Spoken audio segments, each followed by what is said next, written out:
Hello friends कौन आपण एबे माँ हबाकू जाउचंती जदि आपण माँ हबाकू जाउचंती ताहले आपण एई जिनस को नहीं निश्चय एक्साइटेड होथिबे कि आपणक गर्भरे जो छुआटी बढ़ुची से केउ स्पीड रे बढ़ुची एवं तार विकास केमिति होउची एवं से केमिति देखा जाउची।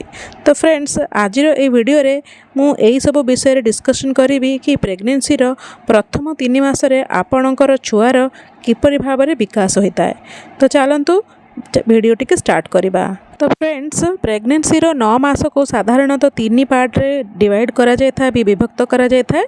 फर्स्ट ट्राइसेमिस्टर, सेकेंड ट्राइसेमिस्टर एवं थर्ड ट्राइसेमिस्टर माने प्रथम 3 मास, द्वितीय 3 मास एवं तृतीय 3 मास। प्रथम 3 मास सबुठु बेसी इंपोर्टेंट भाव रे गणना करा जाय कारण एही समय रे प्रेग्नेंसी रो प्रथम दिन होई थाए एवं एही समय रे माँ एवं छुआ को बहुत विपद मध्य थाए। तेणु एही समय रे आपण आपणकर ध्यान बेसी रखिबा आवश्यक अटे जहाँफल कि आपणकर छुआ ठीक भाव में बढ़िबो। तो चलतु एबे आमे जानिबा कि प्रेग्नेंसी रो प्रथम मासरे छुआर विकास केमिति हुए।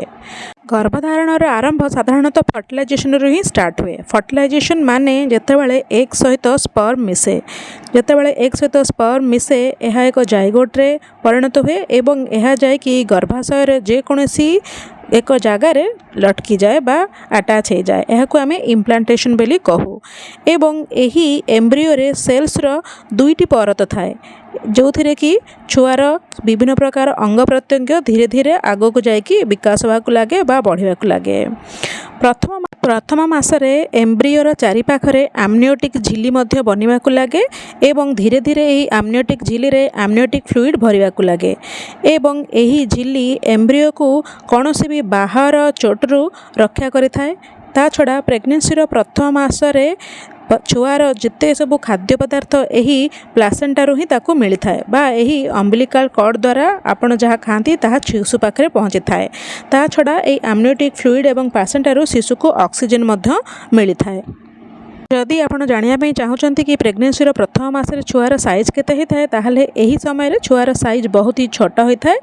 जदि मु एग्जांपल देबी ताहले यह एक आपेल रो बीज बा जेकोसी गोटे छोट बीज आकार होता है एवं यार लंबाई पाखापाखि 0.1 सेंटीमीटर होता है एवं वेट पाखापाखि 1 ग्राम ठुर मध्य कम होता है। प्रेग्नेंसी रो प्रथम मासरे शिशुर चेहरा हल्का हल्का बनिबाकू लागे एवं आख जगार काले काले गाढ़ देखा मिलता है।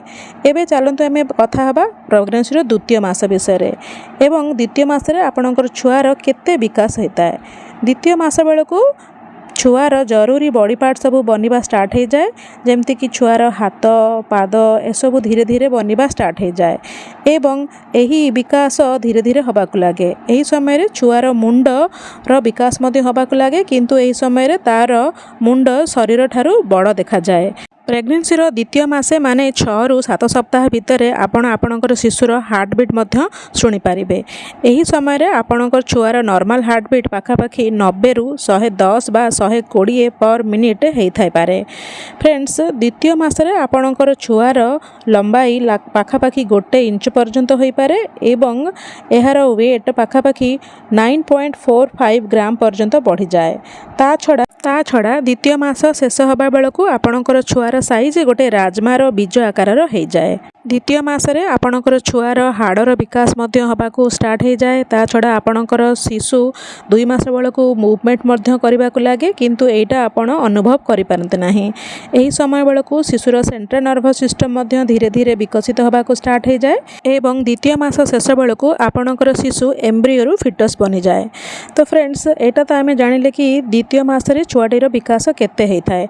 चलंतु एबे आमे जानिबा कि तृतीय मासरे छुआर विकास केमिति होई छाए।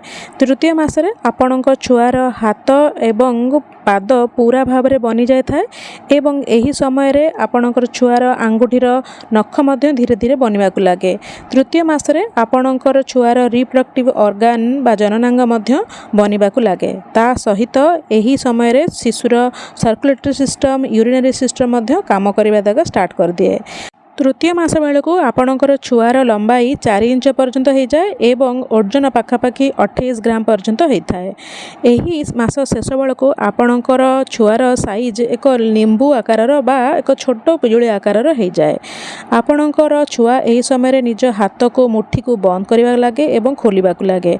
ता छड़ा से आखिर पता खोली पारे एवं बंद करि पारे। 3 मास शेष बेलू शिशुर मुंडटी शिशुर शरीर अपेक्षा टिके बड़ देखा लगे। ता छड़ा 3 मास शेष हवा बेलू शिशुर एक यूनिक फिंगरप्रिंट बनी सारी थाए। तो आजिर ए वीडियोटी आमे जानिले कि शिशुटी प्रथम सप्ताह 12 सप्ताह पर्यंत बा प्रथम मासरू 3 मास पर्यंत तार ग्रोथ डेवलपमेंट बा विकास केमिति होता है। जदि वीडियो भल लगी थाए ताले लाइक करिवे, शेयर करिवे एवं चैनल टी को सब्सक्राइब निश्चय करिवे।